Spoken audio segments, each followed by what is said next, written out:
There was a point in time where the United States government bought up over 650,000 cars and destroyed all of them. Included in this were dozens of Mark III Toyota Supras, 80 series Toyota Land Cruisers, a ton of Camaros and Mustangs, as well as wood panel Jeep Wagoneers. The government simply wrote you a check, took that old gas guzzler out of your driveway and scrapped it. The name of this program was Cash for Clunkers, and it was the biggest automotive buyback program in history. Now, there is a method to the madness in terms of what they were trying to accomplish here. The goal was not just destruction for destruction's sake. It really started in the early 2000s with the energy crisis that was occurring then. For about a million different reasons, including the trouble that the United States government was stirring up in the Middle East, the price of oil was rising rapidly. At this time, many of the big US automakers were producing vehicles that were pretty inefficient, and this rapid increase in the price of gas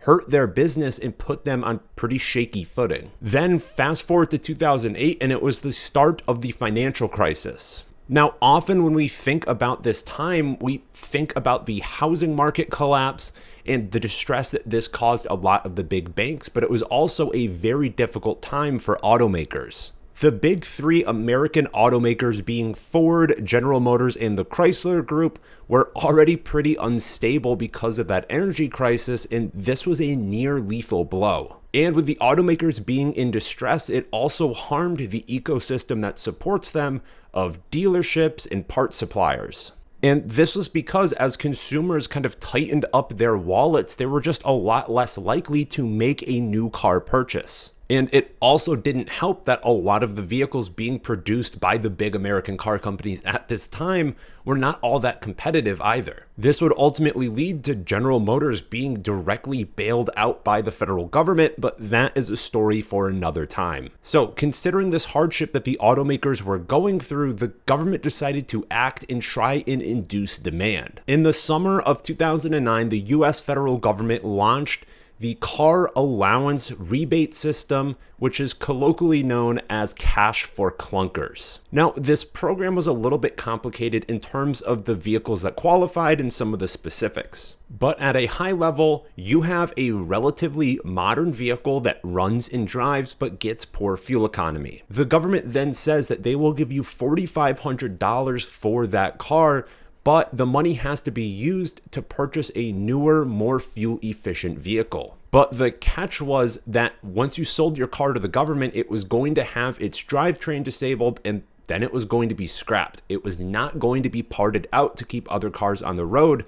It was essentially just going to be sent to the crusher. Now, the goals of this program might be pretty obvious from just how it worked, but we'll lay it out. For Americans, the government was going to give you likely more than the book value for your car and give you the opportunity to upgrade to something more modern and something more fuel efficient. So this would pretty directly benefit you and in turn, at least in theory, reduce CO2 emissions. What this would then do for the automakers is essentially induce demand. For people that normally would not be going out and buying a new vehicle, this would give them an incentive to do so.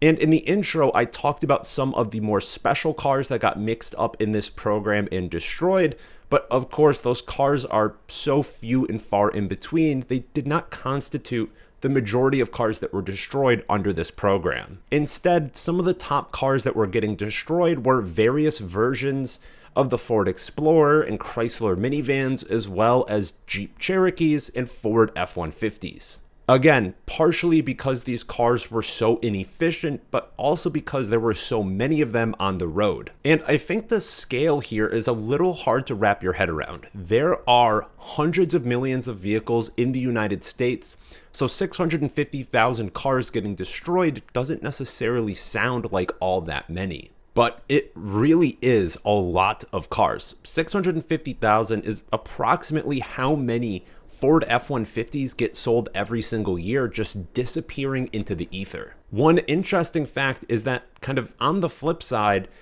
this program that was intended to benefit the US automakers The top cars that were actually purchased under this program to replace those old clunkers were not predominantly from the US automakers. In fact, the top 3 purchases were all versions of compact Japanese sedans, with the Toyota Corolla, the Honda Civic, and the Toyota Camry.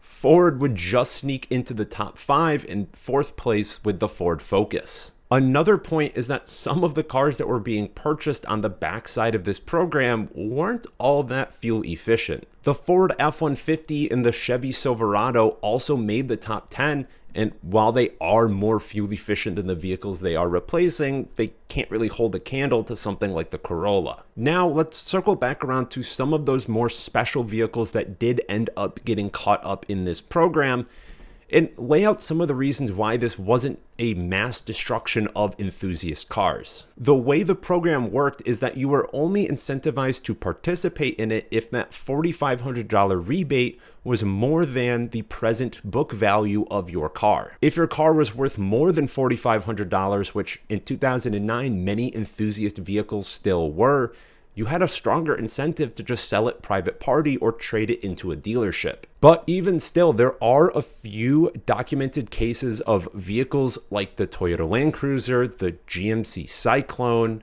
as well as RX-7s and Supras that were traded in under the Cash for Clunkers program. For some enthusiast vehicles that were destroyed on a slightly larger scale, you've got lots of different versions of the Ford Mustang, as well as 3rd and 4th generation Camaros and Firebirds. So despite some of these casualties, was the program a success? Well, it kind of depends on who you ask. In terms of the actual logistics, the program worked pretty well.